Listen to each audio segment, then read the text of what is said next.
आजच्या छत्रपती शिवाजी महाराज व्याख्यानमालेचा विषय आहे भारतीय मानस संभ्रमातून सत्याकडे। या विषयाची मांडणी करण्याकरता आज आपल्याला जे वक्ते लाभलेले आहेत त्यांचं नाव आहे श्री रवींद्रजी गणेश मुळे। रवींद्रजी राजाभाऊ या नावाने समाजामध्ये सर्व परिचित आहेत। राजाभाऊंनी पुणे येथील COEP महाविद्यालयातून सिव्हिल इंजिनिअरिंगची पदवी प्राप्त केली आहे। तसेच गेले 37 वर्ष राजाभाऊ अविरतपणे संघकार्यात व्यस्त आहेत। संघकार्यात व्यस्त असताना 2 वर्ष संघाचे पूर्ण वेळ प्रचारक म्हणूनही त्यांनी कार्य केले आहे। तसेच संघकार्य करत असताना त्यांनी बऱ्याच महत्त्वाची दायित्व यशस्वीपणे पार पाडली आहेत। शहर कार्यवाह, जिल्हा कार्यवाह, प्रांत महाविद्यालय विद्यार्थी प्रमुख, प्रांत संपर्क प्रमुख असे महत्त्वाचे दायित्व त्यांनी यशस्वीरित्या पार पाडलेले आहेत। सामाजिक कार्यात पूर्ण वेळ व्यस्त असूनही खास करून उल्लेख करावा वाटतो की राजाभाऊ हे एक उत्कृष्ट बांधकाम व्यावसायिक म्हणून नगर जिल्ह्यात प्रसिद्ध आहेत। गेले 34 वर्ष राजाभाऊ या व्यवसायात आहेत, बांधकाम व्यवसायात आहेत। बांधकाम व्यवसायात कार्यरत असताना त्यांनी कन्सल्टिंग इंजिनियर, चार्टर्ड इंजिनियर, व्हॅल्युअर म्हणून नावलौकिक कमावलेला आहे। तसेच लेखन क्षेत्रातही राजाभाऊंचे काम हे उल्लेखनीय आहे। त्यांनी ब्लॉग लेखनही करतात आणि ब्लॉग लेखन करत असताना त्यांनी सामाजिक, साहित्य, कला, क्रीडा, राजकीय विषयावर विपुल लेखन केलेले आहे व त्यांचे ब्लॉग्सही प्रसिद्ध आहेत। विशेष बाब म्हणजे आत्ताच प्रसिद्ध झालेल्या हिंदू बोधमध्ये त्यांचा सावरकर याविषयी एक उत्तम असा लेख प्रसिद्ध झाला आहे। माझी विनंती आहे की आपण सर्वांनी तो वाचावा। तसेच परिसवेद, विचारवेद, आत्मनिर्भर भारत, विश्वगुरु भारत अशी पुस्तके देखील त्यांची प्रकाशित झाली आहे।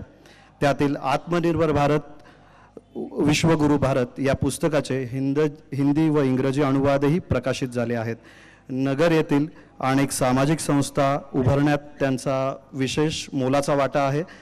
त्यांचे असे हे बहुआयामी व्यक्तिमत्व आज आपल्याला वक्ते म्हणून लाभले आहेत।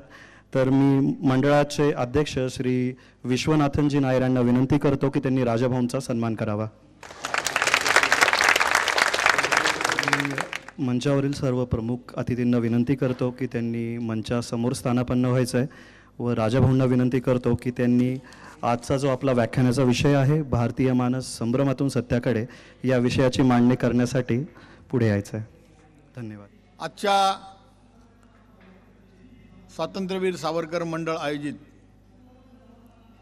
छत्रपती शिवाजी महाराज व्याख्यानमालेतल्या 3ऱ्या सत्राचा विषय मांडण्यासाठी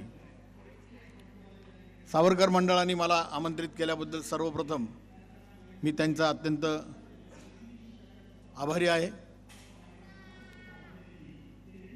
आज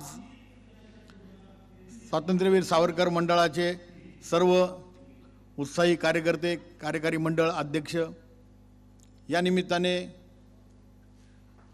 उपस्थित असलेले प्रमुख पाहुणे महेशजी चांडक,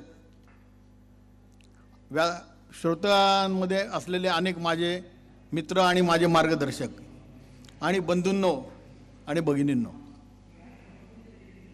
आज जो विषय मला सुचवलेला आहे त्या विषयाचं शीर्षक जे आहे ते भारतीय जनमानस संभ्रमातून सत्याकडे।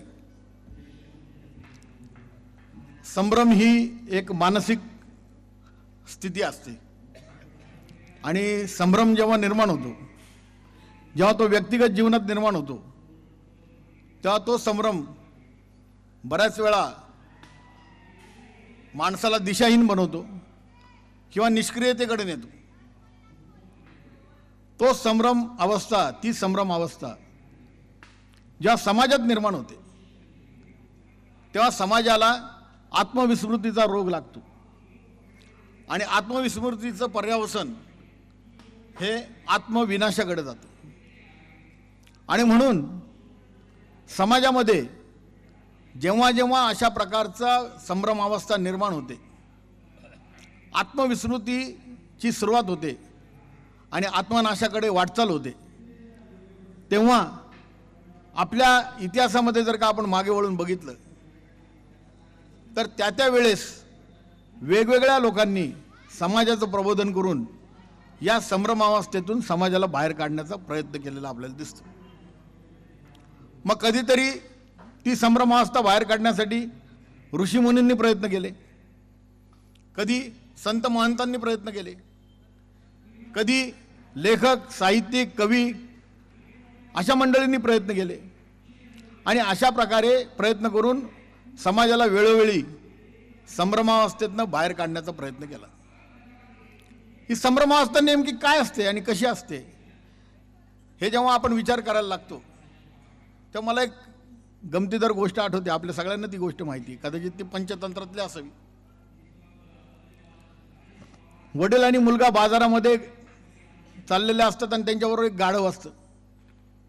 ते गाढवाला घेऊन चाललेले असतात. गाढव हाता दोरी बांधलेली असती, दोघ जण पायी चाललेले असतात. एक समोरून सद्ग्रस्त येतात, ते म्हणतात अरे गाढवाला मोकळं सोडलंय, त्याला तुम्ही दोरी बांधून घेऊन चाललेत, तुमच्यापैकी कोणी बसत का नाही गाढवावर? वडील विचार करतात, मुलगा लहान आहे, मुलाला म्हणतात अरे तू बैस गाढवावर. तो बसतो आणि वडील पायी चालायला लागतात. थोडं पुढे गेल्यानंतर एक जण ग्रस्त भेटतात. ते म्हणतात अरे काय कुमाल आहे तुझी, तू खुशाल आयटीत गाढवावर बसलायस, वडील पायी चाललेत, त्यांचं वयाचा विचार करतोस की नाही? तो म्हणतो की बरोबर आहे, आपलं चुकलं. तो खाली उतरतो आणि वडील गाढवावर बसतात. थोडं अजून पुढे जातात. पुढे गेल्यावर म्हणतात काय बाप आहे बघा, मुलगा चाललाय पायी पायी, दमला भागलाय, वडील आयटीत बसलेत. विचार करायला लागतात. मग ते ठरवतात की आता असं करू, आपण दोघंही गाढवावर बसू. आणि मग दोघंही गाढवावर बसतात. दोघं गाढवावरती बसल्यावरती त्या दोघांचं वजन त्या गाढवाला काही झेपत नाही. गाढव मेटाकुटीला येतं, त्याचा जीव एवढासा, ते ओरडायला लागतं. लोक म्हणतात अरे काय, एक माणूस समोरून येत असतो, काय चाललंय म्हणे, जो तुमच्या व्यापाराला मदत करणारा प्राणी त्याला तुम्ही इतका त्रास देता, त्याचा वजन तरी झेपतंय का तुमचं? ते उतरतात खाली. मग ते म्हणतात आता आपण असं करू, गाढवालाच आपण उचलू. आणि मग ते गाढवाला उचलतात. गाढवाचं वजन यांना झेपत नाही आणि शेवटी ते गाढव रस्त्यात एका नदीच्या ठिकाणी आल्यानंतर त्यांच्या हातून सटकतं आणि नदीत जाऊन पडतं. ज्या गाढवाला मदतीला घेऊन व्यापार करण्यासाठी ते प्रयत्न करत असतात, समारून येणाऱ्या प्रत्येक माणूस त्यांच्या मनामध्ये संभ्रम निर्माण करतो आणि त्या संभ्रमातून ते गाढवही जातं आणि त्यांच्या व्यवसायाचं साधन पण जातं. ही जी संभ्रमावस्था असते, ही संभ्रमावस्था जाणीवपूर्वक पण निर्माण केली जाते. आपल्याला माहिती आहे, महाभारता काळात महात्मा विदुर यांचं नाव आपल्याला माहिती आहे. हे खूप मोठे तत्वचिंतक होते आणि त्यांनी महाभारतातल्या संदर्भ देत वेगवेगळे विषय मांडलेले आपल्याला माहिती आहेत. अशा प्रकारची जाणीवपूर्वक संभ्रमावस्था निर्माण करणाऱ्या गोष्टीला त्यांनी एक नाव दिलेलं आहे आणि ते नाव आहे मंत्र विप्लव. आणि त्या मंत्र विप्लवाचा उल्लेख त्यांनी एका संस्कृत सुभाषितामध्ये केलेला आहे. संस्कृत श्लोक येतो. श्लोक काय म्हणतो? एकम विशरसो हंती, एकम विशरसो हंती, शस्त्रेणैक कश्य वध्यते, सराष्ट्रम सप्रजम हंती, राजाना मंत्र विप्लवः. अर्थात याचा अर्थ काय आहे? याचा अर्थ असा आहे की विषाचा एक थेंब जर का आपण घेतला तर तो माणूस मरतो. एखादा बाण निशाण्याने मारला तर ज्याला बाण लागतो ती व्यक्ती मरते. परंतु हे विप्लव जे आहे, मंत्र विप्लव जे आहे, म्हणजे जो थेट मेंदूवरती आघात करणारा जे शस्त्र आहे, संभ्रमावस्था निर्माण करणारं जे शस्त्र आहे, ते शस्त्र त्या व्यक्तीला मारते, राजाला मारते, प्रजेला मारते आणि काळांतराने समाजाला सुद्धा मारते.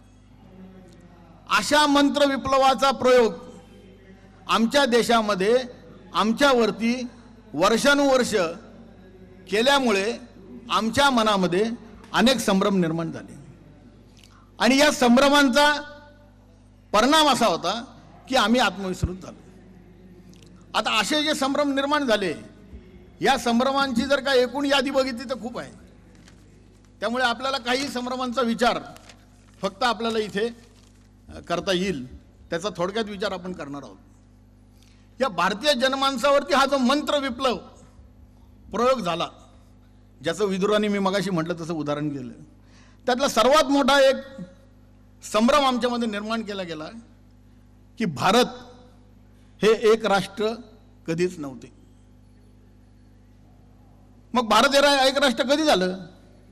तर जेव्हा 1757च्या प्लासीच्या लढाईनंतर इंग्रज भारतात प्रस्थापित झाले आणि मग इंग्रजांनी इथे एक प्रशासकीय व्यवस्था आणली, दळणवळणाची साधनं निर्माण केली, रेल्वे आणली, पोस्ट आणलं, टपाल आणलं, आणि त्याच्यानंतर भारत हे हळूहळू एक राज्य व्हायला लागलं. आणि त्याचं वर्णन खूप चांगल्या पद्धतीने इंग्रजी भाषेत केलं जातं, नेशन इन मेकिंग. देश बन रहा है, राज्य बनतंय.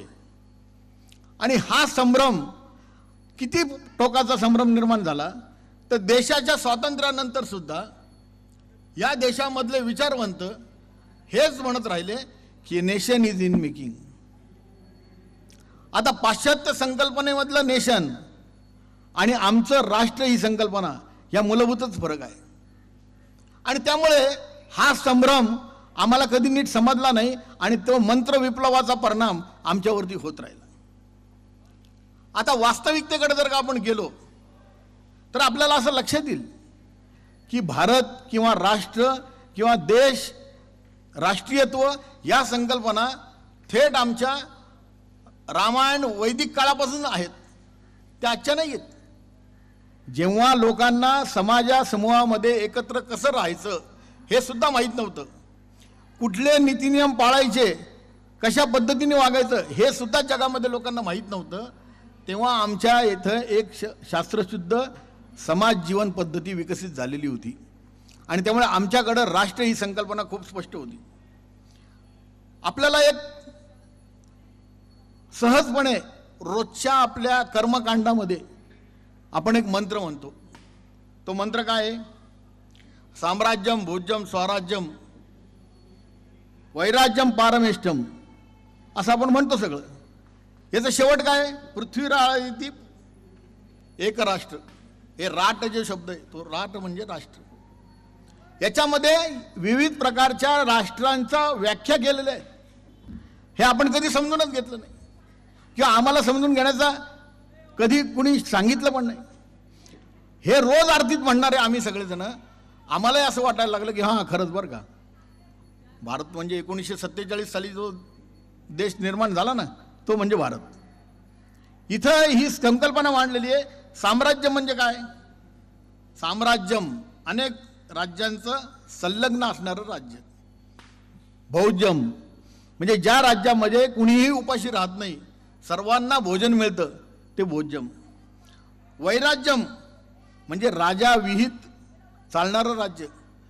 म्हणजे अशा प्रकारची समाज व्यवस्था आमच्याकडे कल्पना केली होती आणि अस्तित्वात पण होती की राजा असो नसो, राजामुळे समाज जीवन चालणार नाही.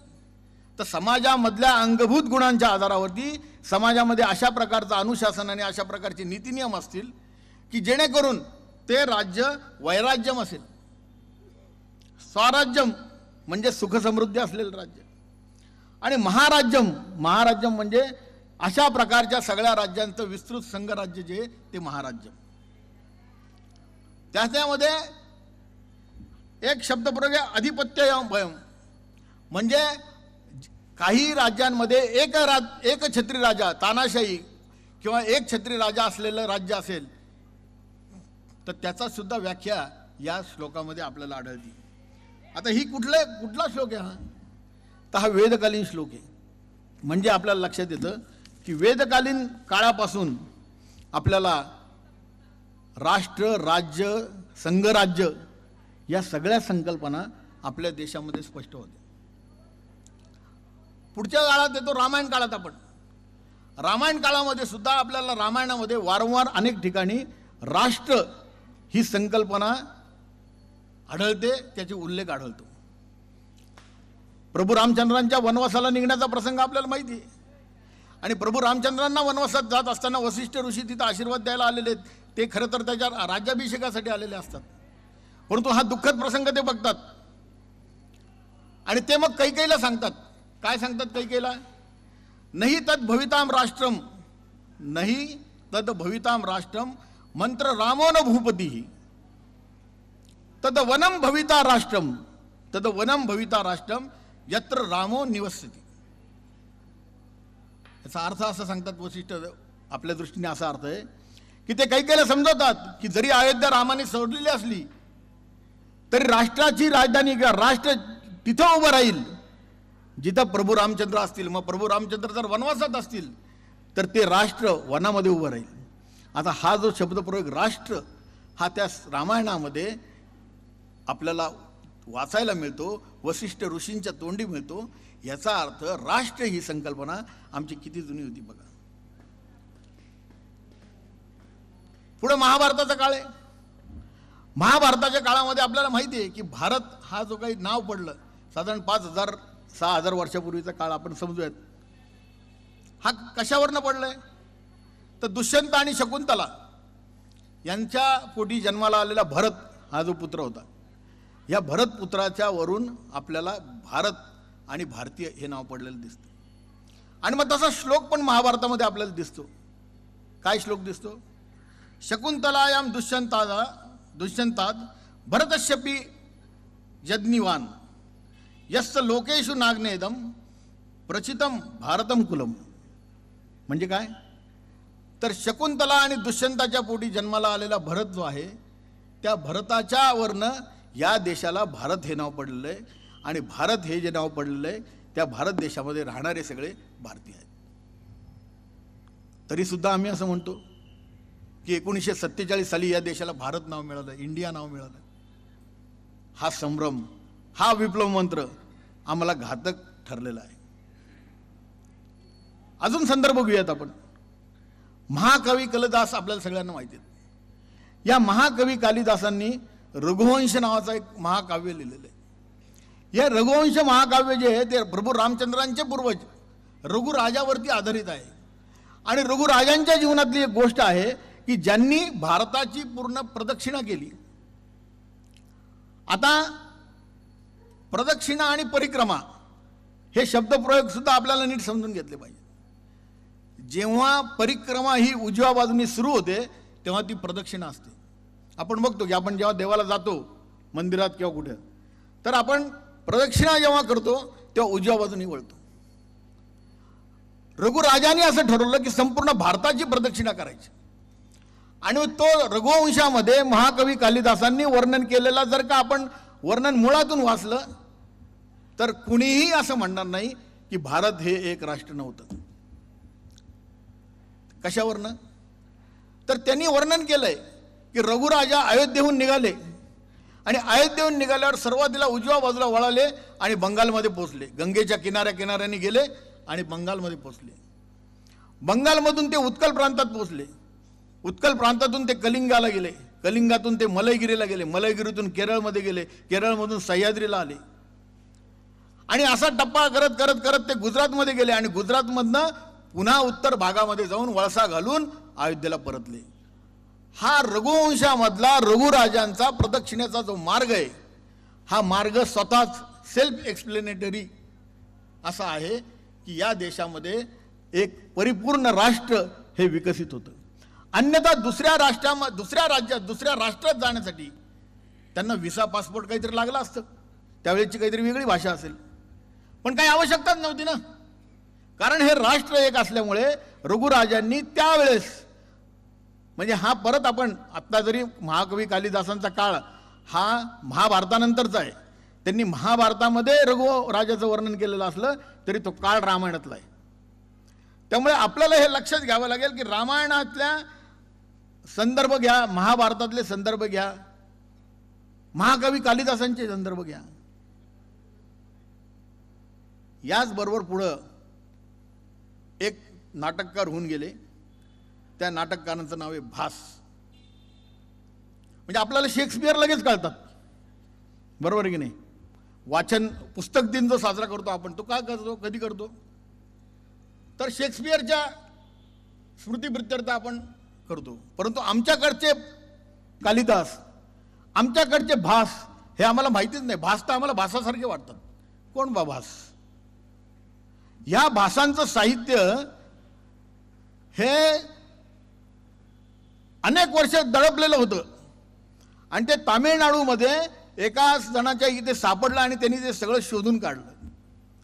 हे भास म्हणजे स्वप्न वासवदत्तासारखं नाटक लिहिणारे भास म्हणजे हे भास नाटककार. पूर्वीच्या काळात नाटक लिहिताना नाटकामध्ये एक वाक्य सुरुवात असायची, इंट्रोडक्शन, नाटकाची एक सूत्र वाक्य असायचं. आपले महेशजी चांडक हे नाट्य कलाकार हे आत्ताच मला कळलेलं आहे, त्यामुळे त्यांच्या माहितीसाठी आणि त्यांना कदाचित माहिती पण असेल, ते याला भरत वाक्य म्हणायचे. की ते सुरुवातीचं जे वाक्य आहे ते वाक्य त्या नाटकाचं इंट्रोडक्शन करायचं. 3 नाटकांमध्ये त्यांनी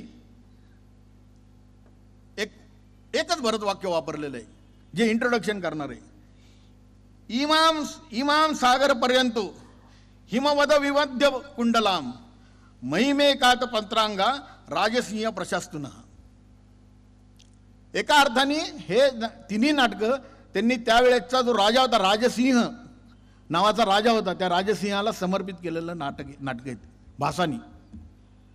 आणि हे नाटकं त्यांनी समर्पित केले. त्यातलं हे जे वाक्य आहे त्या वाक्याचा अर्थ काय आहे? पहिल्यांदी मग आमच्या लक्षात येतं की आमच्या भारत देशाचं, आमच्या राष्ट्राचं भौगोलिक वर्णन इथं दिसतं तुम्हाला. इथे हिमालयाचा उल्लेख आहे, इथे विंध्य पर्वताचा उल्लेख आहे आणि इथं समुद्राच्या सीमांचा पण उल्लेख आहे. भासानी केलेलं आहे. याला वर्ष झाले असतील 3-3.5 हजार वर्ष. या भासाच्या काळानंतर 300 वर्षांनी आपल्याला माहिती आहे आपल्या देशामध्ये चाणक्याचा उदय झाला. आणि चाणक्याचा जो उदय झाला त्या दरम्यान या देशामध्ये ग्रीकांचं आक्रमण झालेलं होतं. आमच्या सगळ्यांच्या सुदैवाने आम्ही ग्रीकांचा पराभव केला. परंतु त्यावेळेस असं लक्षात आलं की जर इथून पुढच्या येणाऱ्या काळात जर अशीच आक्रमणं वेगवेगळे होत राहिले तर या आक्रमकांना तोंड देण्यासाठी आम्हाला छोट्या छोट्या जनपदात राहून उपयोग होणार नाही, तर आम्हाला या जनपदांचं एक राष्ट्र बनवावं लागेल. आणि ही दूरदृष्टी चाणक्यासारख्या विद्वानाकडे होती. आणि म्हणून त्या चाणक्य ऋषींनी, त्या चाणक्यांनी, आर्य चाणक्यांनी एक निर्णय केला की मी अशा प्रकारचा राजा सत्तेवरती आणेल की तो हे सगळं क्षमतेने इथल्या सगळ्या जनपदांना एकत्र आणेल आणि त्याचबरोबर बाहेरच्या शक्तींना सुद्धा तेवढ्याच प्रभावीपणे तोंड देऊ शकेल. आणि मग पुढचा इतिहास आपल्याला सगळ्यांना माहिती आहे. चंद्रगुप्तासारखा जो आजच्या प्रचलित काळातल्या भाषेत तथाकथित खालच्या वर्गातला, आपण मानत नाही, अशा प्रकारचा माणूस, अशा प्रकारचा मुलगा त्यांनी शोधला आणि त्याला त्यांनी प्रशिक्षण दिलं. आपल्यामध्ये जी भिनलेली भावना आहे की अमुक अमुक म्हणजे राजा, तमुक तमुक म्हणजे विद्यादान, तमुक तमुक म्हणजे व्यापार, या सगळ्याला छेद देणाऱ्या गोष्टी आमच्या इतिहास काळामध्ये घडलेल्या आहेत. तेवढी लचिलापण, तेवढी लवचिकता आमच्या समाज व्यवस्थेमध्ये होती, परंतु आमच्यावरती थोपवलं गेलं नाही, तुमच्याकडनं चातुर्वर्ण्य होतं. तर सांगायचा मुद्दा असा की 300 वर्षानंतर, भासानंतर चाणक्यांनी सर्व देशाला एकत्र केलं आणि त्या सर्वांना एकत्र करून मोठं राष्ट्र निर्माण केलं. हे आपल्याला इतिहास माहिती. या सगळ्या काळानंतर पुराण काळातले मी 4 संदर्भ तुम्हाला देणार आहे की जे 4 संदर्भ आपल्याला राष्ट्र ही संकल्पना आणि आपल्या भारत देशाची व्याख्या स्पष्ट करणारी. पुराण खूप आहेत, अष्टादश पुराणेषु असं म्हटलं जातं, म्हणजे 18 पुराण आहेत. पण मी फक्त 4 पुराणातला संदर्भ तुम्हाला देतोय. त्यातलं पहिला आहे वायुपुराणातला संदर्भ. त्यात काय श्लोक आहे? उत्तरम यत् समुद्रस्य हिमवद दक्षिणांच यत् वर्षम तद भारत नाम यत्रेयम भारती प्रजा. हा आहे वायुपुराणातला. अशाच प्रकारचा थोडा संदर्भ आपल्याला विष्णू पुराणात आढळतो. उत्तरम यत् समुद्रस्य हिमाद्रैश्यैव दक्षिणम वर्षम तद भारतम नाम भारती यत्र संतती. पुढचं मार्कंडेय पुराण येतं. मार्कंडेय पुराणात म्हणतात दक्षिणे परतो अस्य पूर्वेणच महोदधी हिमावनुतरणास्य कार्मुकस्य यथा गुणा तदेत भारतम वर्षम सर्व बीजम द्विजोत्तम. म्हणजे पहिल्या 2 व्याख्यांमध्ये उत्तर आणि दक्षिण सीमा दाखवितल्या आहेत. पुढच्या पुराणामध्ये मार्कंडेय पुराणात पूर्व आणि पश्चिम पण घेतलेली आहे. पूर्व आणि पश्चिम घेतलेली आहे, उत्तर आणि दक्षिण घेतलेली आहे.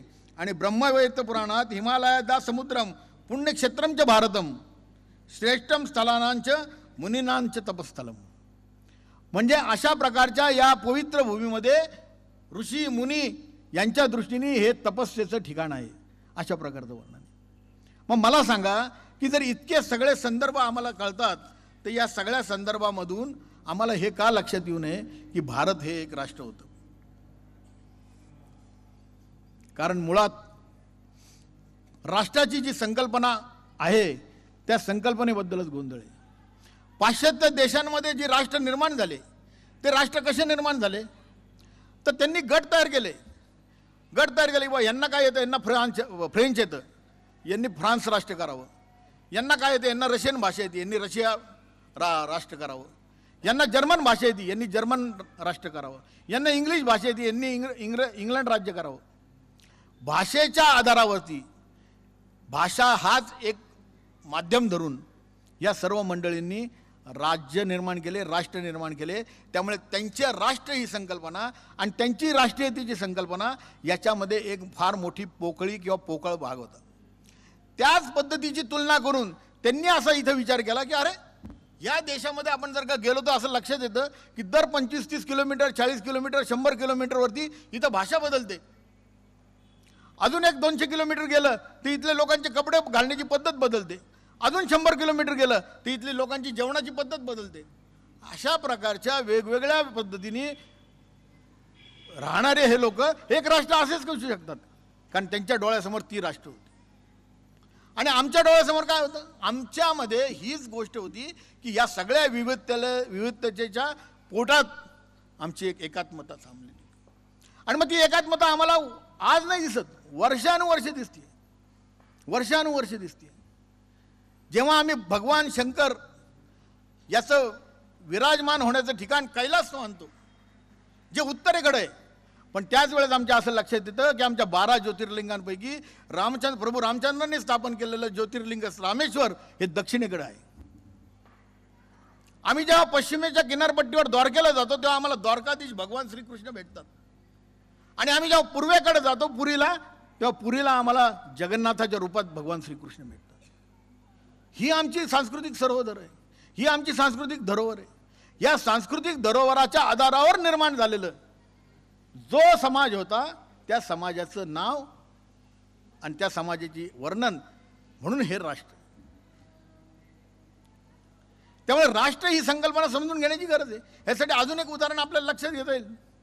इस्रायल हे राष्ट्र कधी विकसित झालं? इस्रायल हे राष्ट्र अधिकृतपणे स्थापन झालं 1947-46 दरम्यान. मग का त्याच्या अगोदर इस्रायल होतं की नाही? ज्यू लोक होते की नाही? तर आपल्याला माहिती आहे, इस्रायल जरी भूभाग नव्हता तरी ज्यू लोक होते. आणि हे ज्यू लोक दरवर्षी भेटल्यानंतर म्हणायचे की पुढच्या वर्षी आम्ही आमच्या राष्ट्रात भेटणार आहोत. बरोबर आहे? मग त्यांच्याकडे भूभाग नसताना सुद्धा ते एकत्र यायचे आणि त्यांच्या मनामधली जी भावना होती ती भावना प्रज्वलित होती, एक राष्ट्राची भावना. त्यामुळे हे लक्षात घेतलं पाहिजे की राष्ट्र ही संकल्पना भूभाग नसलेल्या ठिकाणी सुद्धा अस्तित्वात असते. आमच्याकडे तर हा एवढा मोठा प्रचंड भूभाग आहे. आणि त्यामुळे राष्ट्र ही संकल्पना जोपर्यंत आपण समजून घेत नाही तोपर्यंत आमची मनातली संभ्रमावस्था जाणार नाही. आणि म्हणून नेशन इन मेकिंग हा अत्यंत खोटा आणि चुकीचा संभ्रम आमच्या समाजामध्ये निर्माण केला गेला. देशाच्या स्वातंत्र्यपूर्व काळात इंग्रजांनी विशिष्ट हेतू ठेवून गेला आणि त्याच संभ्रमावरती स्वार होऊन स्वातंत्र्य मिळाल्यानंतर या देशातले डावे, लिबरल, अमुक तमुक या सगळ्यांनी त्याचा फायदा घेण्याचा प्रयत्न केला.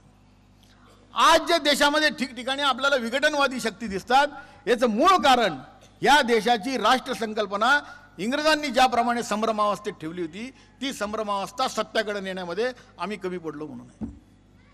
आणि म्हणून आम्हाला ही संकल्पना पुरेशी स्पष्ट करून दिली पाहिजे. जगामध्ये आक्रमण करून झालेले अनेक राष्ट्र आहेत. आपल्याला जर का इजिप्तचं उदाहरण घ्यायचं झालं तर आपण म्हणतो इजिप्तला पिरॅमिडची संस्कृती आहे. इजिप्त राज्य काय? आज इजिप्त राष्ट्र जर का आपल्या सगळ्यांना कोणालाही प्रश्न विचारला तर आपण सगळेजण सांगू की इजिप्त हे मुस्लिम राष्ट्र आहे. बरोबर? इजिप्त हे मुस्लिम राष्ट्र आहे आजच्या भाषेत, परंतु इजिप्तमधली जी पिरॅमिडची संस्कृती आहे, जी संपूर्ण जगामध्ये इजिप्तची ओळख पिरॅमिड म्हणून होते, ते पिरॅमिड मुस्लिम राष्ट्राची, मुस्लिम समाजाची, मुस्लिम पंथाची पद्धत आहे का हो? नाही आहे. मग पिरॅमिड कधी आले? त्या देशामध्ये कधी काळी एक असा धर्म, असा पंथ, असं राष्ट्र अस्तित्वात होतं ज्याची संस्कृती ही पिरॅमिड संस्कृती होती. मुस्लिमांनी नंतर त्यावर आक्रमण केलं, पण त्यांना पिरॅमिड संस्कृती संपवता आली नाही, हे सत्य आहे. आणि त्यामुळे राष्ट्र आणि संस्कृती ही नीट समजून घेतली पाहिजे. इंडोनेशियासारखा देश आहे की जो इंडोनेशियासारखा देश आज अनेकच्या दृष्टीने मुस्लिम देश म्हणून गणला जातो. मुस्लिम लोकसंख्या सर्वात जास्त कुठे आहे? इंडोनेशियात. अटल बिहारी वाजपेयी नेहमी सांगायचे उदाहरण, विदेश मंत्री असताना इंडोनेशियात गेले, ते म्हणे यहाँ रामलीला का कार्यक्रम है, हम रामलीला जाएंगे. अटलजी म्हटले युअर एक्सलन्सी, अशी ती एटिकेट्स असतात ना, आप रामलीला, रामलीला कैसे, इंडोनेशिया में रामलीला कैसे? त्याचं उत्तर काय त्यांचं? During the course of time, त्यावेळेच्या इंडोनेशियाच्या पंतप्रधानांचं उत्तर अटलजींना जे आहे, during the course of time we have change the process of our worship. आमची पूजा पद्धती आम्ही बदलली, काळाच्या ओघात आम्ही पूजा पद्धती बदलली, but we have not change our forefathers. आम्ही आमचे पूर्वज नाही बदललेले. अशा प्रकारचं उत्तर इंडोनेशियामध्ये अटल बिहारी वाजपेयींना इंडोनेशियाच्या पंतप्रधानांनी दिलेलं आहे. याचा अर्थ राष्ट्र ही संकल्पना आपल्याला नीट समजून घेतली. समान पूर्वज, समान मित्रत्व, समान शत्रुत्व, समान सुखाचे क्षण, समान विजयाचे क्षण, समान पराभवाचे क्षण आणि समान दुःखाचे क्षण, याचा समान भावना असणारा जो समाज, तो समाज मिळून जे होतं ते म्हणजे राष्ट्र असतं. आम्ही हे विसरलो की आमच्या आजही पूर्वज दक्षिणेत कुणी राहत असलं तरी त्याला रामाबद्दल प्रेम आहे, उत्तरेत कुणी राहत असलं तरी त्याला तिरुवल्ल संत म्हणून वाटतात. मगाशी म्हटल्याप्रमाणे पूर्वेकडे आम्हाला जगन्नाथाच्या रूपाने श्रीकृष्ण आजही भजनीय आहे, प्रिय आहे, आणि पश्चिमेकडे द्वारकाधीश म्हणून आहे, उत्तरेकडे बाललीला करणारा कृष्ण भगवान आहे. समान पूर्वज, समान शत्रू, आमच्यावरती आक्रमण करणारे कोण आहेत याबद्दलची उद्या जर का व्याख्या विचारली तर कृष्णदेवरायाचं साम्राज्य उद्ध्वस्त करणारा आणि सिंध प्रांतातल्या राजा दाहिरचं साम्राज्य उद्ध्वस्त करणारा एकच शत्रू आहे, समान शत्रू. आणि त्यामुळे दक्षिणेकडे राजा देवराय कृष्णदेवरायाच्या पराभवानंतर आजही आम्हाला पराभवाचा इतिहास वाचताना आम्हाला आजही व्यथित व्हावं लागतं. आणि आज जरी सिंध प्रांत भारतात नसला तरी राजा दाहिरच्या दुःखाचे उमाळे आमच्या हृदयामध्ये आजही येतात. मग आम्ही कुठेही राहत असू, हा जो काही समान दुःखाचा, समान शत्रुत्वाचा, समान आनंदाचा, समान पराभवाचा, समान विजयाचा जो काही एक भावनांचा मिळून झालेला समाज असतो त्या समाजाला राष्ट्र मानलं जातं. आणि म्हणून भारत हे हजारो वर्ष, 5,000 10,000 वर्षापासून एक राष्ट्र म्हणून होतं, हे ठामपणे आपण सर्वांसमोर मांडलं पाहिजे. कुणी बाहेरून येऊन आम्हाला राष्ट्र म्हणून बनवलेलं नाहीये. तर आमच्या या संस्कृतीमध्ये, या परंपरेमध्ये आम्ही एकमेकांशी बांधलो गेलो आणि हे राष्ट्र बनलं.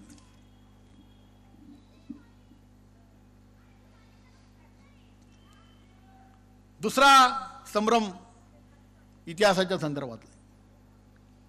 आता इतिहासाचे संदर्भ जर का काढत बसलो आणि संभ्रम बघितले तर मुळातच आपला सगळा इतिहास हा आपल्याला संभ्रमावस्थेकडे नेणार आहे. आपल्याला शिकवलेला इतिहास आणि आपण जो शिकवतोय तो इतिहास. जगाच्या पाठीवर आम्ही एकमेव आहोत की आम्ही असा इतिहास शिकलो, आता असा इतिहास शिकवला की जो इतिहास लिहिणारे आमच्यावरती 150 वर्ष राज्य करणारे होते. जगाच्या इतिहासात कोणी नाही. जगामध्ये प्रत्येक देशाने आपला इतिहास स्वतः लिहिलेला आहे. ज्या देशांना 300-400 वर्षाचा शिल्लक इतिहास आहे, अमेरिकेसारख्या, त्या लोकांनी सुद्धा स्वतःचा इतिहास लिहिला आहे. आमचा तर हजारो वर्षांचा इतिहास. परंतु आम्ही कोणावरती अवलंबून राहिलो? आम्ही आजही UPSC MPSCच्या परीक्षेमध्ये इथं UPSC MPSCचे क्लासेस चालतात, पुस्तकं शोधा. मग त्या इतिहासाच्या पुस्तकामध्ये 3 खंड दिसतात. कुठले खंड? एक हिंदू कालखंड, दुसरा मुस्लिम कालखंड आणि तिसरा इंग्रज कालखंड. अरे म्हणजे हिंदूंचा एक कालखंड आहे, त्याच्यानंतर हिंदूंचा कालखंड गेला, मग मुस्लिमांचा कालखंड आला, मग मुस्लिमांनी सगळीकडे राज्य केलं आणि मग इंग्रजांनी हिंदू आणि मुस्लिम दोघांचाही पराभव करून स्वतःचा कालखंड निर्माण केला. हा इतिहास आहे. जर हा इतिहास असेल तर मुस्लिम कालखंड म्हणणाऱ्या तथाकथित मुस्लिम कालखंडामध्ये शिवाजी महाराजांची भूमिका काय होती? राणा प्रतापांची भूमिका काय होती? बुंदेलखंडाच्या छत्रसालची भूमिका काय होती? हा मुस्लिम कालखंडातला इतिहास आहे. या देशामध्ये जरी आक्रमक येत राहिले तरी ह्या देशाचा दीर्घकाळाचा इतिहास हा फक्त हिंदूंचा इतिहास आहे, फक्त भारतीयांचा इतिहास आहे. आणि तो पराक्रमाचा आहे, विजयाचा आहे, संघर्षाचा आहे, पराभवाचा नाही. पराभव झाले, तात्कालिक पराभव झाले, कुठेतरी सत्तेतून हिंदू राजा पायउतार व्हावं लागलं. दीर्घकाळ काही ठिकाणी आक्रमकांनी सत्ता गाजवली, परंतु या देशामध्ये, या राष्ट्रामध्ये दीर्घकाळ एक सूत्री कधीही कोणाचाही अंमल काही प्रमाणात इंग्रजांचा सोडला तर नव्हता. तरी सुद्धा आम्हाला हे शिकवलं गेलं की हिंदूंचा एक कालखंड होता, तो संपला. ज्या दिवशी मुसलमानांनी इथं राज्य निर्माण केलं त्याच्यानंतर इथं मुसलमानांचा कालखंड सुरू. मुसलमानांचा कालखंड संपला आणि मग इंग्रजांचा कालखंड सुरू झाला. आणि त्यामुळे हा जो संभ्रम आहे, हा संभ्रम जाणीवपूर्वक पसरवलेला आहे. याच्या मागचा हेतू काय होता? याच्या मागचा हेतू सरळ आहे की ही एक भूभाग जमीन होती. या जमिनीवरती सुरुवातीला अगोदर हिंदू लोक आले, मग त्यांनी इथं काही दिवस स्वतःचं राज्य निर्माण करण्याचा प्रयत्न केला. काही दिवसांनी मुसलमान आले, त्याच्यानंतर इंग्रज आले. हिंदू बाहेरून आले, मुसलमान बाहेरून आले, इंग्रजही बाहेरून आले. मग तुमच्या स्वातंत्र्य आंदोलनाचं कारण काय? स्वातंत्र्याचं काय? कोणाकडनं स्वातंत्र्य घेताय? तुमचं राज्यच नाही आहे, तुमचा देशच नाही आहे. हा अशा प्रकारची भूमिका समाजामध्ये निर्माण करण्यासाठी, अशा प्रकारे लॉजिकली हे पटवून देण्यासाठी इंग्रजांचं जे स्वप्न होतं, इंग्रजांचे जे राज्य होते, कॉलोनियल वसाहतवादी दृष्टिकोनातून त्यांनी ज्या ठिकाणी सत्ता निर्माण केली होती, त्यातला आजचा ऑस्ट्रेलिया देश जो घ्या किंवा अनेक असे काही देश घ्या की ज्या देशांची आज ओळख सगळी इंग्रजी संस्कृतीप्रमाणे आहे. त्या देशांची मूळ संस्कृती काय होती हे त्यांना माहीत नाही, त्यांना विसरले, त्यांना आठवायची पण गरज नाही.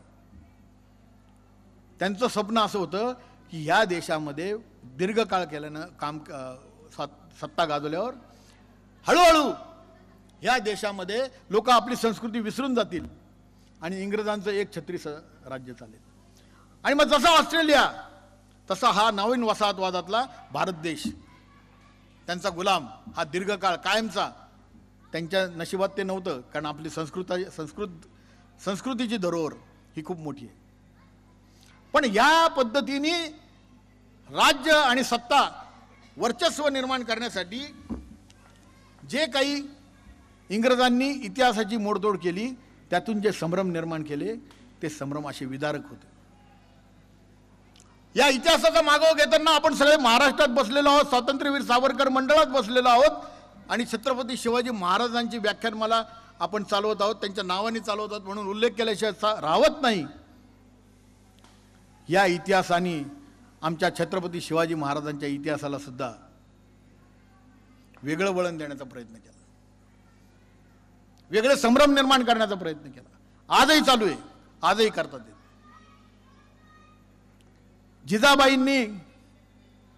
जिजाबाईंनी छत्रपती शिवाजी महाराजांना 3 गोष्टींचा मंत्र दिला.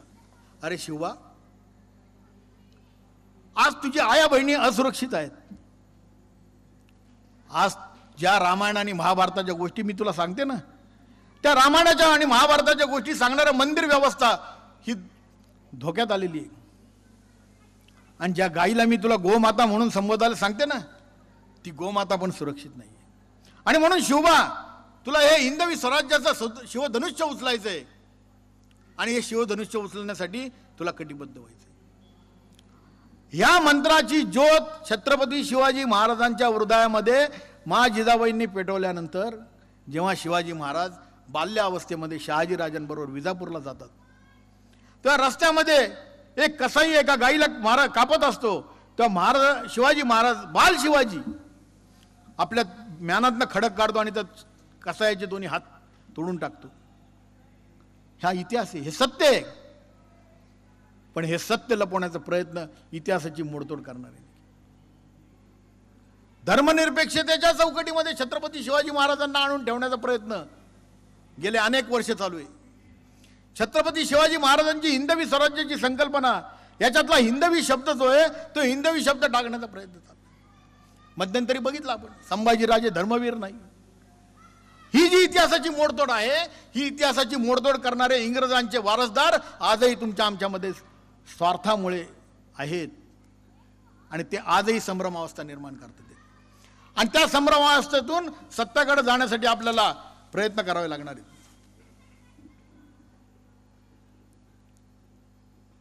तिसरा एक संभ्रम आहे धर्म आणि पंथ. आमच्याकडे धर्म म्हणजे काय, हिंदू धर्म हा शब्द प्रयोग वापरला जातो. धर्म म्हणजे काय, धर्म धारयति इति धर्म हा असं आपल्याकडे म्हटलं जातं. आपल्याकडे कुठलाही शब्द जो निर्माण झालाय त्या शब्दामागे व्याकरण आहे.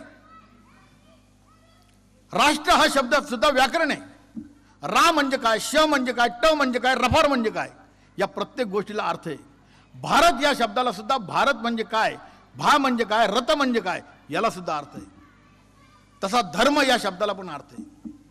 आणि त्यामुळे धर्म ही एक धारण करण्याची वृत्ती आहे, जीवन जगण्याची पद्धती आहे. आणि म्हणून ती जीवन जगण्याची पद्धती असल्यामुळे आमच्याकडे शब्दप्रयोग रूढ झाले. मातृधर्म, पितृधर्म, पुत्रधर्म, शेजार धर्म वगैरे वगैरे सगळे धर्म, राजधर्म, हे सगळे शब्दप्रयोग जे आले ते मूळ धर्म ही संकल्पना लक्षात घेऊन आले. सुप्रीम कोर्टाच्या जजनी काही दिवसापूर्वी निर्णय दिला एका केसमध्ये की हिंदू धर्माला रिलिजन या इंग्रजी शब्दाप्रमाणे संबोधित करता यायचं नाही किंवा त्या रिलिजन शब्दाप्रमाणे शब्दप्रयोगाचा अर्थ करता यायचा नाही, कारण हिंदू धर्म हा तसा धर्म नाही. हिंदू धर्म ही जीवन जगण्याची पद्धत आहे.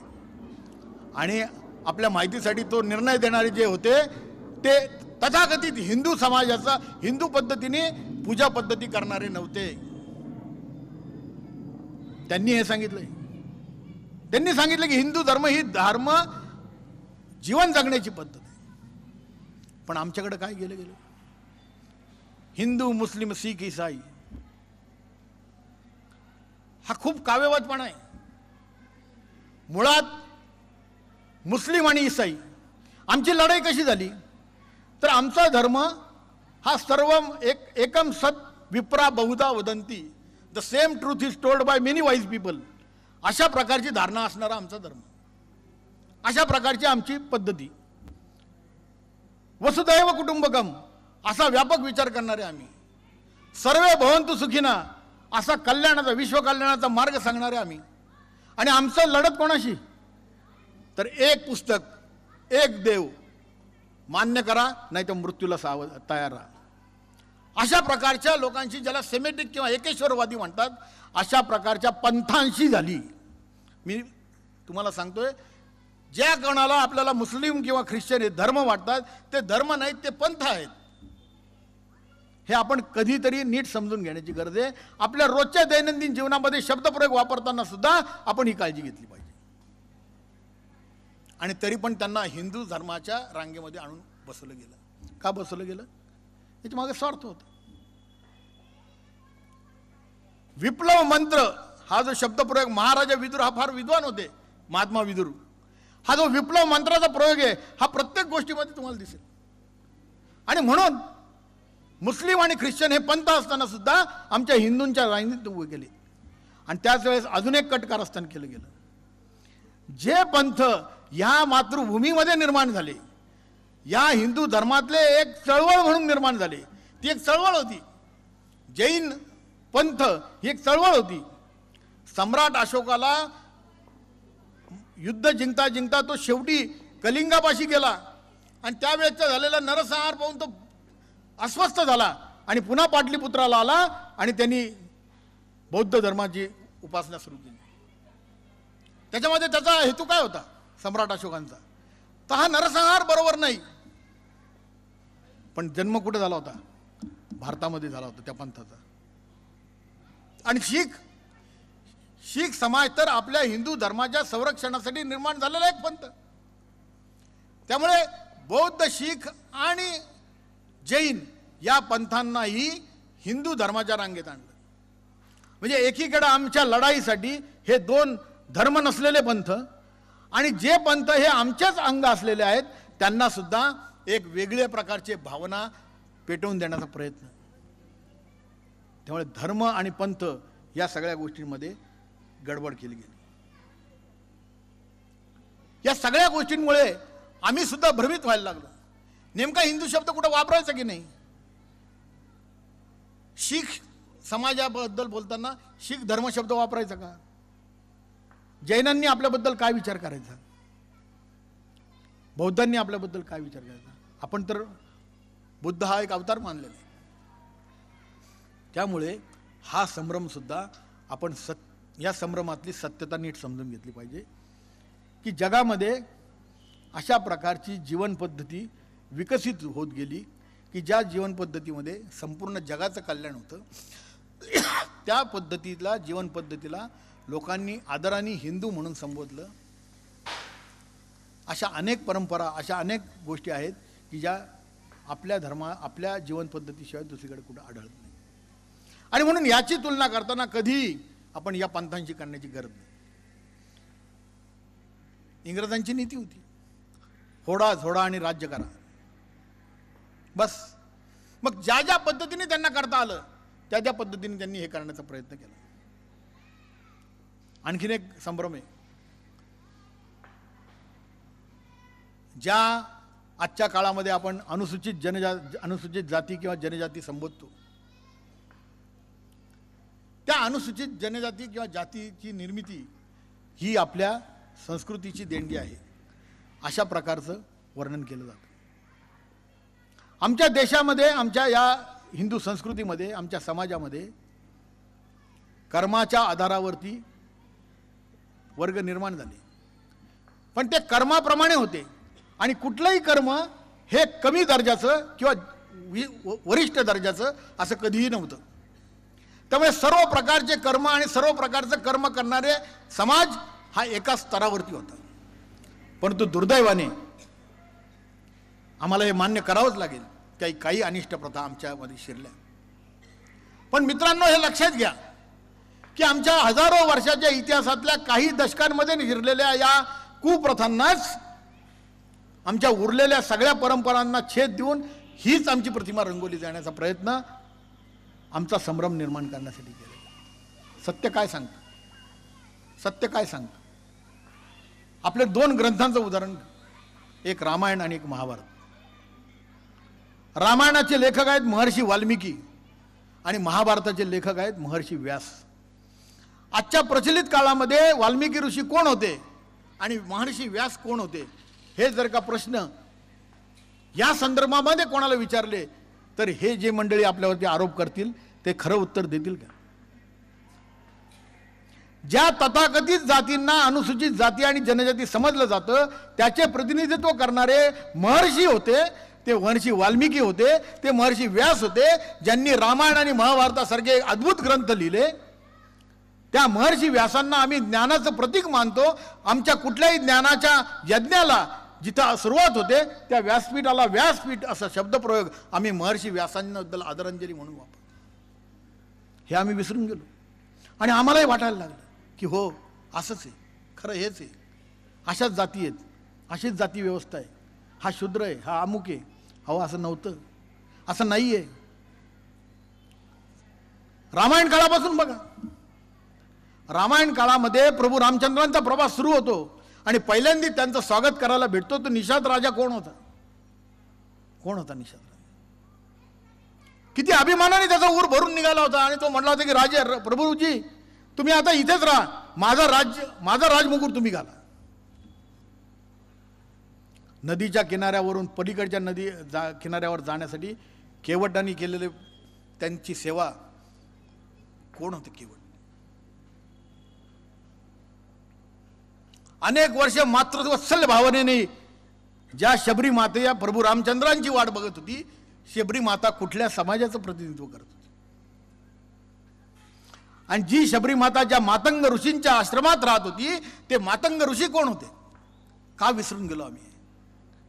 का विसरून गेलो आम्ही? प्रभू रामचंद्रांनी एवढी मोठी लढाई जिंकली. ती लढाई जिंकताना कोणाला बरोबर घेतलं? वनात राहणारे वानर म्हणजेच वनवासी या बांधवांना बरोबर घेऊन त्यांनी एवढी मोठी रावणाविरुद्धची लढाई जिंकली. आम्ही हे विसरून गेलो. आणि मग आम्ही म्हणायला लागलो की हो बरोबर आहे, आमच्या या संस्कृतीने आमच्या समाजावर अन्याय केला, तमक्या समाजावर अन्याय केला. अहो नाही, हे शिकवलेलंच नाही, हे घडलेलंच नाहीये. काही दुःखद प्रसंग आहेत, काही घटना घडल्या आहेत, परंतु त्या घटना म्हणजे संपूर्ण इतिहास नाही. त्या घटना काही दशकांच्या आहेत आणि आमचा इतिहास हजारो वर्षांचा. अटलजींनी सुद्धा एका समरसतेच्या भाषणामध्ये सांगितलं होतं. ते विदेश मंत्री असतानाच अफगाणिस्तानला गेले आणि अफगाणिस्तानला गेल्यानंतर त्यांनी सांगितलं मैं गजनी जाना चाहता हूं. लोक त्यांच्याकडे आश्चर्यचकित होऊन पाहायला लागले. आप गजनी क्यों जाना चाहते हैं? मुझे गजनी देखना है. यानी वहां गजनी में कुछ नहीं है, एक छोटा सा गांव है जहां गांव में एक होटल भी नहीं है, आपको खाना भी नहीं मिलेगा, रहने के तो विषय भी नहीं है. नहीं, मुझे गजनी जाना है. अटलजींना उत्सुकता होती की ज्या मोहम्मद गजनीने आमच्या देशावर सॉरी करून इतक्या वेळा सॉरी करून त्या सोमनाथ मंदिराचा विध्वंस केला, तो गजनी आला तरी कुठून? आणि म्हणून अटलजी उत्सुकतेपोटी त्या ठिकाणी गेले आणि त्यांच्या असं लक्षात आलं की त्या गावामध्ये तो मोहम्मद गजनी कोण होता कोणाला माहिती पण नाही. अशा प्रकारचा एक निम्नस्तरीय लुटारू आमच्या देशात आला आणि आमचं सोमनाथाचं ज्योतिर्लिंगाचं मंदिर उद्ध्वस्त करून गेला. अटलजी म्हणतात की हे का घडलं? हे घडलं याचं मुख्य कारण असं घडलं की त्यावेळेस आम्ही देशासाठी स्वातंत्र्य लढण्यासाठी संरक्षण करण्यासाठी समाजातल्या एका विशिष्ट वर्गालाच जबाबदारी दिली होती. बाकीच्यांची क्षमता असूनही त्यांच्या हातात तलवारी दिल्याच नाही आणि त्या तलवारी न दिल्यामुळे आम्हाला हा पराभव स्वीकारावा लागला. एका लुटारूच्या ज्याची काहीच खिचगणती नाही अशा माणसाच्या हाताने आमच्या पराक्रमी देशाला पराक्रमाला पराभव स्वीकारावा लागला. हे दुःख आहे आम्हाला, या चुका आहेत आमच्या, परंतु या चुका म्हणजे इतिहास नाही. या चुका म्हणजे इतिहास समजण्याचा चुका म्हणजे इतिहास आहे अशा प्रकारचा संभ्रम निर्माण करण्याचा प्रयत्न या लोकांनी केलेला आहे.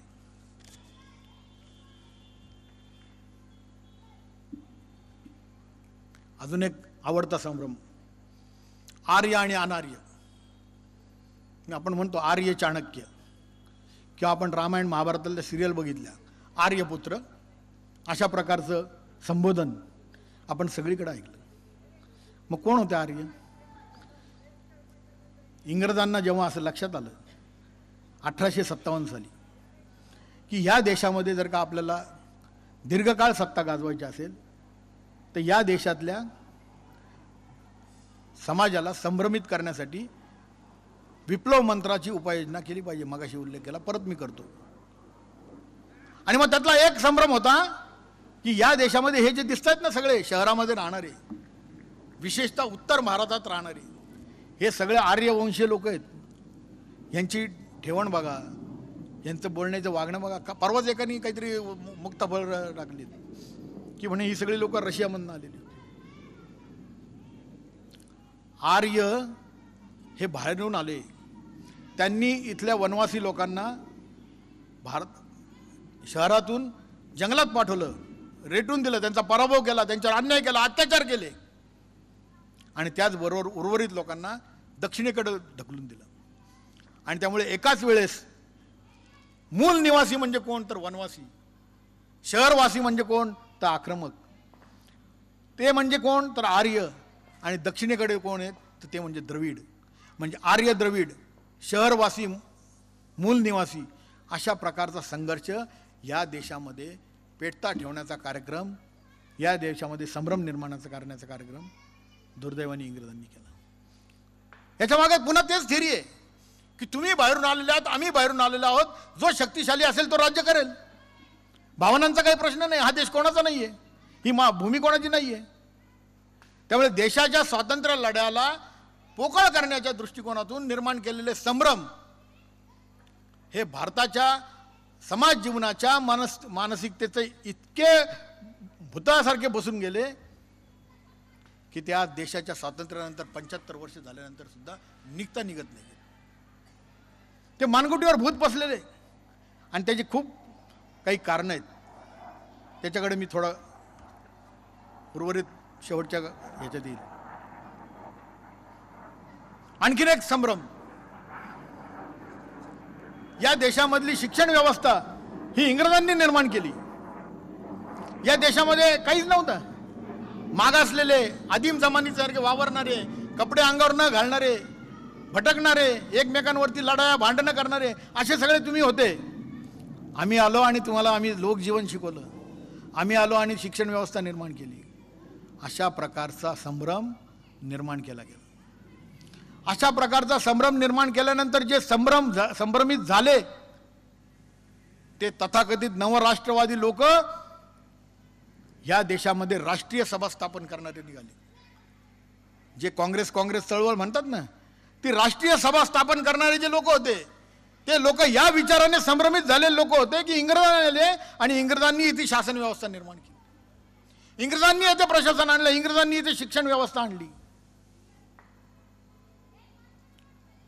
महात्मा गांधी जेव्हा गोलमेज परिषदेला गेले आणि गोलमेज परिषदेला चर्चा सुरू होण्याआधी काही ब्रिटिश अधिकारी त्यांची टिंगल करायला लागले.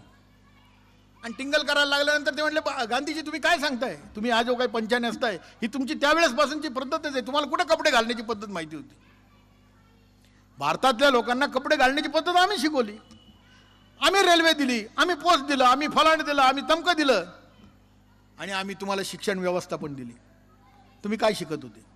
तुमच्याकडे काय शिकत होते? तुमच्याकडे कसलं विज्ञान होतं? तुमच्याकडे कसलं तंत्रज्ञान होतं? जेव्हा गांधीजींना हे सगळं ऐकल्यानंतर शेवटी शिक्षण व्यवस्थेबद्दल ते म्हटले तेव्हा स्टॉप इट. गांधीजी म्हटले, there was a beautiful tree of education in our society. You British destroyed that educational system.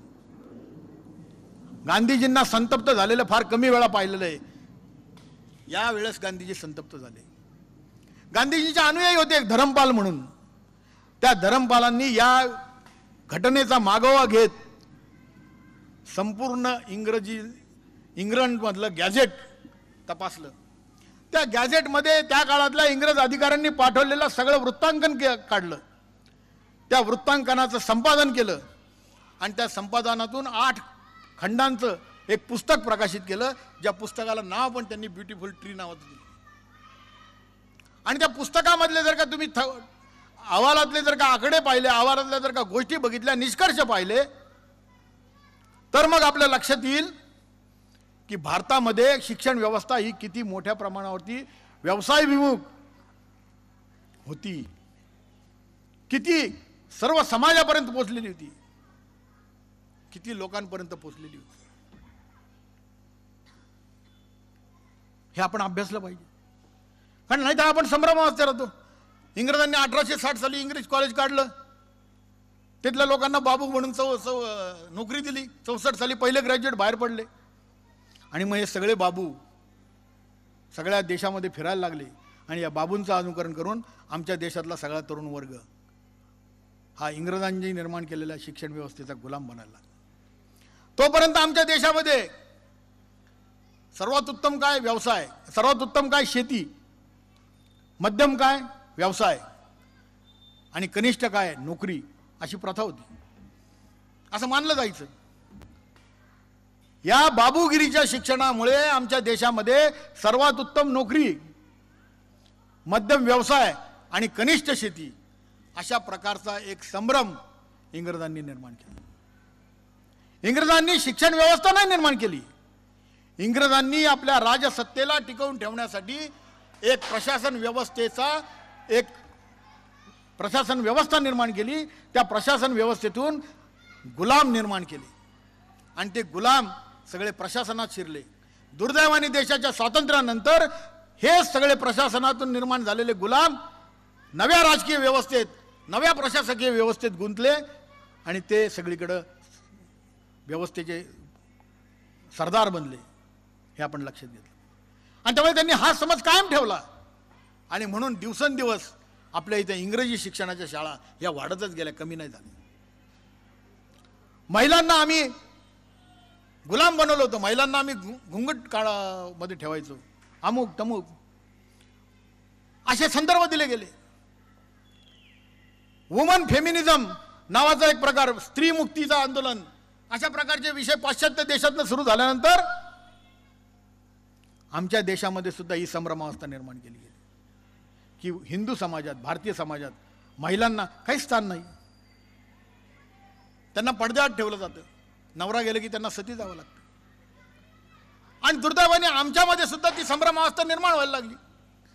आणि मग आम्ही असंच वागलं पाहिजे, आम्ही महिलांना अशीच वागणूक दिली पाहिजे, अशा प्रकारचा विचार आमच्या लोकांमध्ये निर्माण व्हायला लागला. वस्तुस्थिती काय सांगते?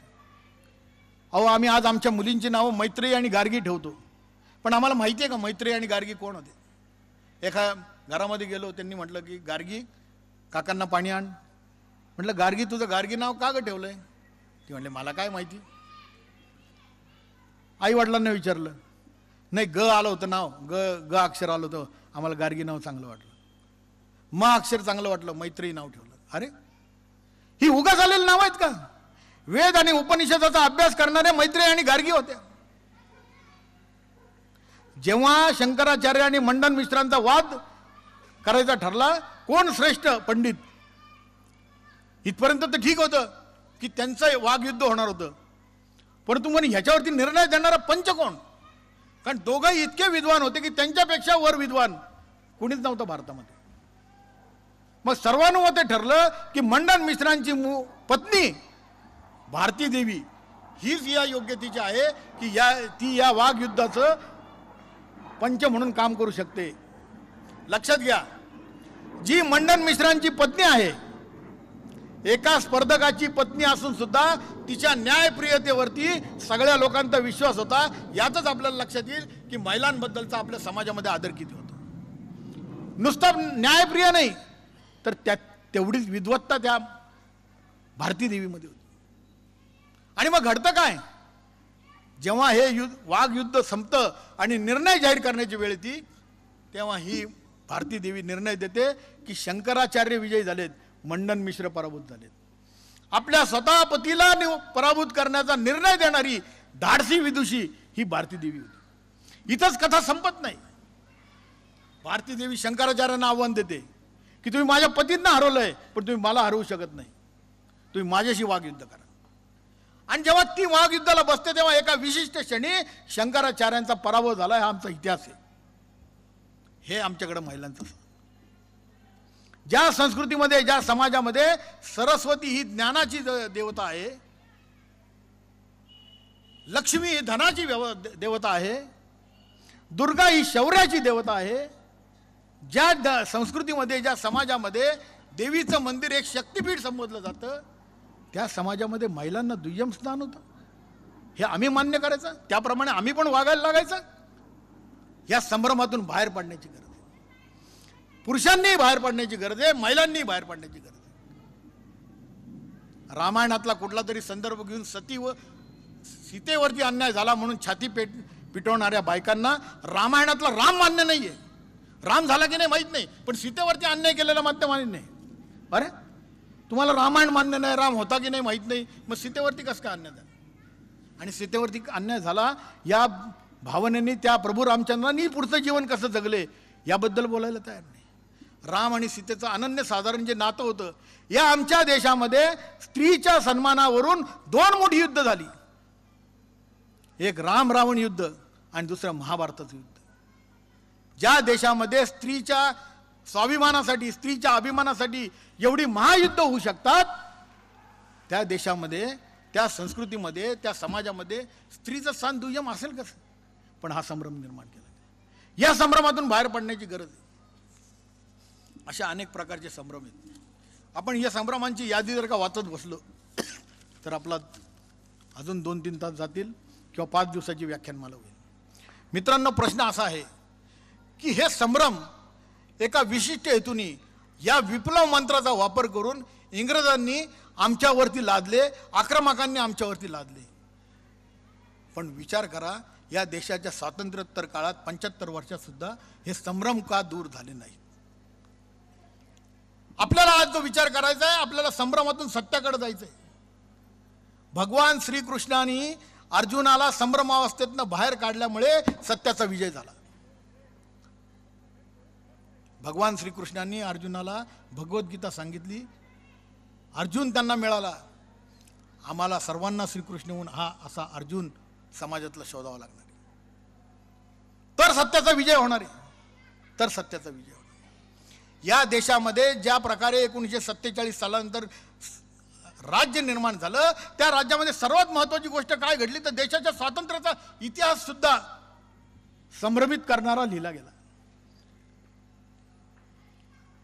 साबरमती के संत तूने क्या कर दिया कमाल, दीदी हमें आजादी बिना शस्त्र बिना ढाल. अशा प्रकारचे गीत आम्हाला गायला लावले. आम्ही गायले, लोकांनी गायले, तरुणांनी गायले, बालांनी गायले, सिनेमात लावले. बिना शस्त्र आणि बिना ढाल जर केलं तर मग नेताजी आझाद सुभाषचंद्र बोसांनी आझाद हिंद सेना कशासाठी स्थापन केली? सावरकरांनी काळ्या पाण्याची शिक्षा का भोगली? मदनलाल धिंगरांनी त्याला कर्जनला का मारलं? भगतसिंग, राजगुरू, सुखदेवांना फाशी का झाली? वासुदेव बळवंत फडकेंनी काय केलं? चाफेकर बंधूंचा मृत्यू कशामुळे झाला? देशाच्या स्वातंत्र्याचा इतिहासापासून आमच्या लोकांनी संभ्रम निर्माण करायला सुरुवात केली. इंग्रजांनी जे केलं तेच आमच्या लोकांनी पुढे नेण्याचा प्रयत्न केला. हे करत असताना इथल्या शिक्षण व्यवस्थेचा वापर केला. जे लॉर्ड मॅकेलोनी शिकवलेलं होतं की by culture and by attitude I will create a person who will be by birth will be a Indian. भारतीय असलेला माणूस मी कल्चर आणि ॲटिट्यूडने म्हणजे विचाराने, वक्तव्याने इंग्रजांसारखा निर्माण करेन. तो दिसायला काळा असेल, गोरा नसेल, पण तो गोऱ्यासारखाच वागेल. आणि असं गोऱ्यासारखं वागणारे काळे सत्तांतर करून सत्तेवर आलेले सगळेजण प्रशासन व्यवस्थेमध्ये आणि राजकीय व्यवस्थेमध्ये शिरले. आणि ही प्रशासन व्यवस्था आणि राजकीय व्यवस्थेमध्ये जे शिरलेले लोक होते त्यांनी आमच्यासमोर काय वाढून ठेवलेलं आहे? काय तमाशा चालू आहे रोज? या सगळ्या संभ्रमावस्थेचे विषारी फळ काय आहेत याचं जर उदाहरण बघायचं असेल तर गेल्या 15 दिवसामध्ये या देशाच्या सुप्रीम कोर्टामध्ये चाललेलं आहे जे काही न्यायालयाचं कामकाज आहे, हे कामकाज तुम्ही बघा. सर्वोच्च न्यायालयाचा न्यायाधीश असं म्हणू शकतो की स्त्री आणि पुरुषामध्ये बायोलॉजिकल संबंध नाही, काहीच नाहीये बायोलॉजिकल फरक. काय बोलतात? भारतातलं समाज जीवन काय आहे? आणि तुम्ही इंग्रज आणि ऑस्ट्रेलिया आणि अमेरिकेच्या वतीने काय आमच्या इथला परिवार आणि समाज व्यवस्था उद्ध्वस्त करण्याचा काही ठेका घेतलाय का? हे शिक्षण त्यांना कुठून मिळालं? हे कुठल्या शिक्षणाच्या व्यवस्थेतून या पोझिशनला पोहोचले? आमच्या आजूबाजूला असणारे प्रशासकीय अधिकारी बघा. UPSCच्या परीक्षेमध्ये पास झालेल्या मुलांना एटिकेट शिकवले जातात, त्याच्यामध्ये वाईन एटिकेट शिकवले जातात जे इंग्रजांच्या काळापासून आज आहे. ही आमची व्यवस्था आहे. ही व्यवस्था बदलावी लागणार आहे. हा संभ्रम सत्याकडे न्यायचा असेल तर ही लढाई खूप मोठी आहे. आणि ही लढाई लढण्यासाठी आपल्याला पण अभ्यास करावा लागणार आहे. त्याशिवाय हे शक्य नाहीये. या सगळ्या मंडळींनी साहित्य, कला, संस्कृती या सगळ्याचा ताबा घेतला. National school of drama NSD महेशजींना माहिती असेल, संपूर्ण भारतामध्ये नाट्य कलाकारांचं प्रशिक्षण करणारी एक केंद्रीय संस्था आहे नॅशनल स्कूल ऑफ ड्रामा. जो माणूस इथून जातो तो जर का त्या नॅशनल स्कूल ऑफ ड्रामामध्ये गेला तर जाताना तो घरातून जाताना कदाचित देवाला नमस्कार करून जातो. बाहेर पडल्यानंतर धर्म ही आफूची गोळी आहे हे औषध घेऊन बाहेर पडतो. आणि धर्म ही आफूची गोळी आहे हे फक्त हिंदू समाजासाठी आहे बरं का. हे नॅशनल स्कूल ऑफ ड्रामा मधनं तयार झालेले कलाकार, या कलाकारांनी नाट्यसृष्टी, चित्रपटसृष्टी ही बळकावली आणि त्यातून एक वैचारिक दहशतवाद निर्माण केला. आणि समाजामध्ये चित्रपटाच्या माध्यमातून, नाटकाच्या माध्यमातून आमच्या टिंगल टावाळ्या केल्या. जो इंग्रजांनी संभ्रम निर्माण केला होता तो संभ्रम अधिक अधोरेखित करण्याचा प्रयत्न या नाट्य आणि चित्रपट सृष्टीने केला. आणि जेव्हा काश्मीर फाईल सारखा किंवा आता नवीन केरळ फाईल सारखा सिनेमा निघायला लागला तेव्हा ही सगळी मंडळी अस्वस्थ होऊन उठली. चित्रपट सृष्टीमध्ये अन्याय अत्याचार करणारा म्हणजे कोण, तर तो पंडित. त्याच्या कपाळाला गंध पाहिजे, त्यांनी मागे शेंडी लावलेली पाहिजे, तो अन्याय अत्याचार करणारा. आसरा देणारा कोण, तर ख्रिश्चन चर्च मधला फादर, हा अत्यंत कनवाळू. अनाथांना आश्रय देणारा, सगळे अनाथ आले तेच चालवणारे. आणि मौलवी म्हणजे त्या गावामधला सगळं सामाजिक सौहार्द निर्माण करणारा मौलवी. ह्या सगळ्यातून भ्रमित झालेलो आम्ही सुद्धा आमच्या पंडित, मंदिरे, पुजारी यांची टिंगल टावळ्या करायला लागलो आणि मंदिर व्यवस्थेवरचा आमचा विश्वास उडत चालला.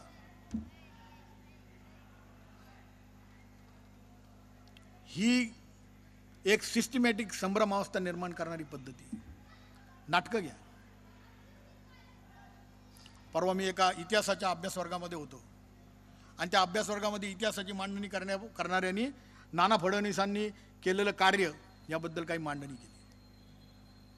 त्याच्यानंतर मला शेवटी समारोपात बोलायचं होतं. त्यांना मी सांगितलं की आपण नाना फडणवीसांचा खूप आदराने उल्लेख केला, परंतु आमच्याकडे नाना फडणवीस ओळखले जातात घाशीराम कोतवाल म्हणून. हे घाशीराम कोतवाल नाटक लिहिणारे विजय तेंडुलकर आमच्या सगळ्यांच्या गळ्यातले ताईत. कारण का, तर अशा प्रकारच्या विकृती शोधून त्या विकृतींवरती फोकस करून समाजातले ज्यांनी केलेले चांगलं काम आहे त्या चांगल्या कामाकडे दुर्लक्ष करणं. आमचा इतिहास खोटावला. आमचे साहित्य अकादमीचे पुरस्कार, आमच्या ज्ञानपीठाचे पुरस्कार कोणाला दिले जातात? हिंदू ही जीवनातली अडगळ आहे अशा म्हणणाऱ्या भालचंद्र नेमाडे सारख्या माणसाला ज्ञानपीठ पारितोषिक मिळतं. हे का मिळतं? हे त्यांनाच का मिळतं? किंबहुना ते जर का मिळवायचं असेल पारितोषिक तर असंच बोलावं लागतं. अशा प्रकारचा एक वैचारिक दहशतवाद, वैचारिक संभ्रम निर्माण करणारी व्यवस्था या देशामध्ये स्वातंत्र्योत्तर काळात निर्माण झाली. की असंच बोलायचं, असंच वागायचं. आमचे पहिले शिक्षण मंत्री मौलाना अब्दुल कलाम आझाद होते. कोण होते ते? त्यांचा जन्म कुठे झाला होता आपल्यापैकी किती जणांना माहिती आहे? ते या भारत देशात जन्मलेले नव्हते. त्यांची फारसी भाषा होती, अरबी भाषा होती, ते उर्दू भाषा जास्तीत जास्त बोलत होते. ते तुम्हाला शिक्षण क्षेत्रात काय शिकवणार? रामायण महाभारत? ते कसं शिकवतील? त्यांचं सगळं शिक्षण मदरसामध्ये झालं होतं. ते मौलवी म्हणून स्वतःला अभिमानाने मिरवून घ्यायचे. पुढच्या काळामध्ये नुरुल हसन नावाचा शिक्षण मंत्री झाला. तो कोण होता? अशा प्रकारचे शिक्षण मंत्री, अशा प्रकारच्या व्यवस्था, अशा प्रकारची प्रशासन व्यवस्था, या सगळ्यातून हे निर्माण केले गेलेले संभ्रम हे अधिक अधोरेखित करत होत गेले. हे आमच्या भारत मातेचं दुर्दैव आहे. आणि आम्ही पण संभ्रमित झालेलो, कधी सत्याकडे धुंकून पाहायला तयार नव्हतो. मला असं वाटतं की आता ही वेळ आलेली. कोरोनाच्या उत्तर काळामध्ये जसा देश आत्मनिर्भर बनत विश्वगुरुत्वाकडे वाटचाल करत चाललाय, त्यावेळी या देशाच्या विश्वगुरुत्वाकडे वाटचाल होत असताना ज्या संपूर्ण विश्वभरामधल्या शक्ती अस्वस्थ झालेल्या आहेत, त्या सर्व शक्ती या भारत देशाच्या विरोधामध्ये एकत्र आलेल्या आहेत. कारण त्यांना हे माहिती झालेलं आहे की या भारत देशाचे जर का विश्वगुरुत्व मान्य झालं तरी आमचा वेगवेगळ्या देशांवरती असणारा प्रभाव जो आहे तो कमी होईल.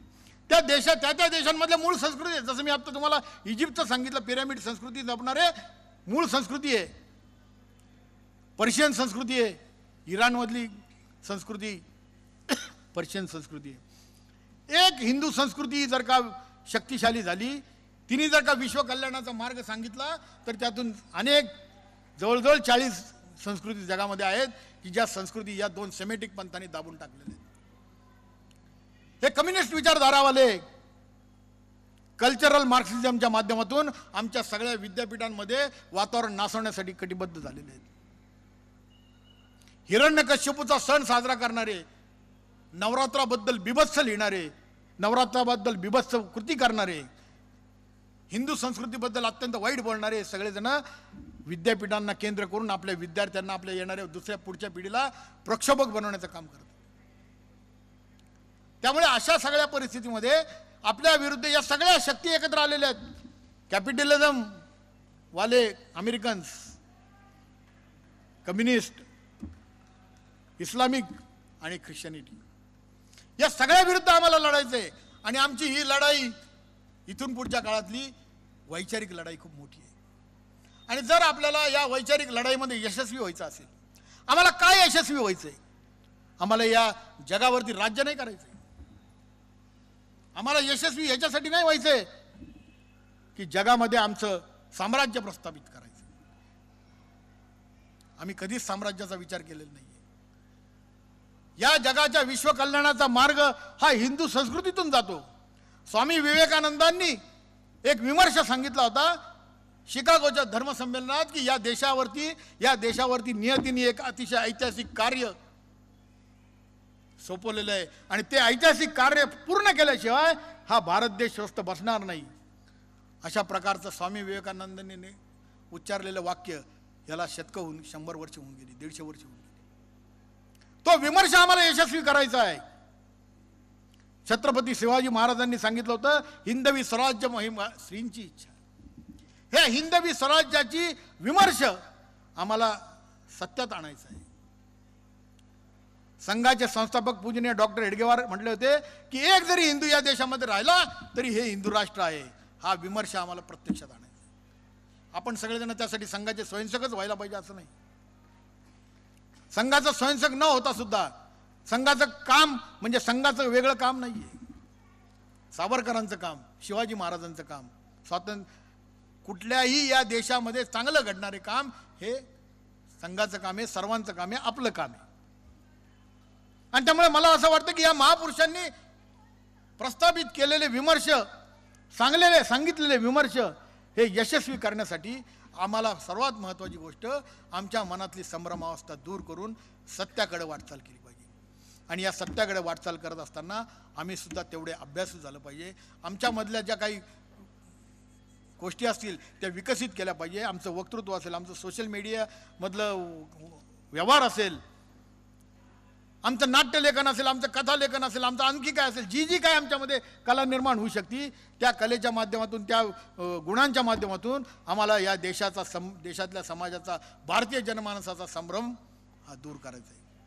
मला असं वाटतं की आजच्या ज्या विषयाची निवड इथल्या व्याख्यानाच्या संयोजकांनी केली असेल ती बहुतेक याच कारणासाठी केली असेल.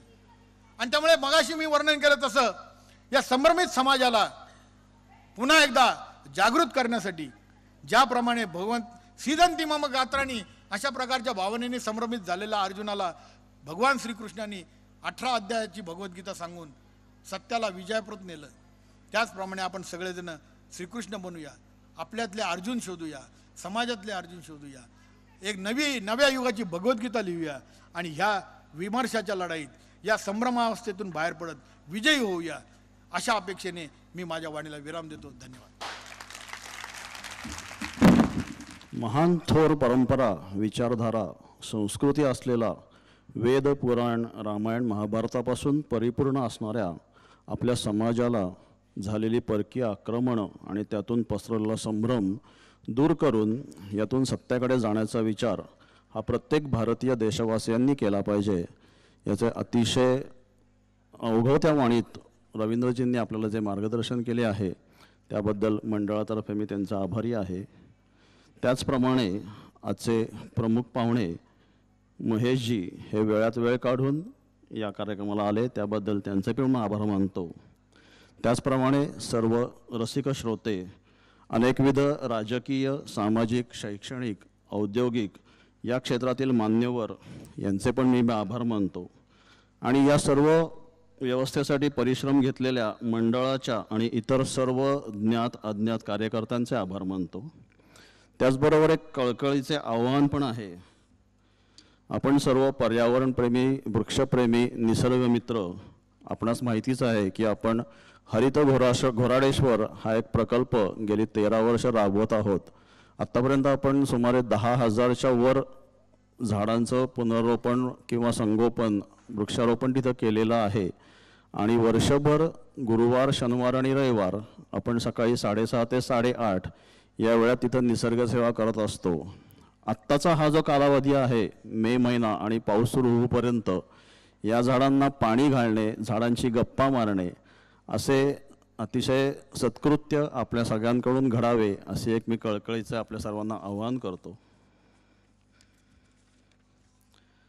त्याचप्रमाणे उद्याचा महत्त्वाचा निरोप, उद्या संध्याकाळी 7 वाजता माननीय श्री पुष्पेंद्रजी कुलश्रेष्ठ ज्येष्ठ पत्रकार आणि व्याख्याते यांचे हिंदू समाज की आज की चुनौतियाँ या विषयावर व्याख्यान होणार आहे, तरी सर्वांनी अधिकाधिक संख्येने वेळेपूर्वी 10 मिनिटे उपस्थित राहावे.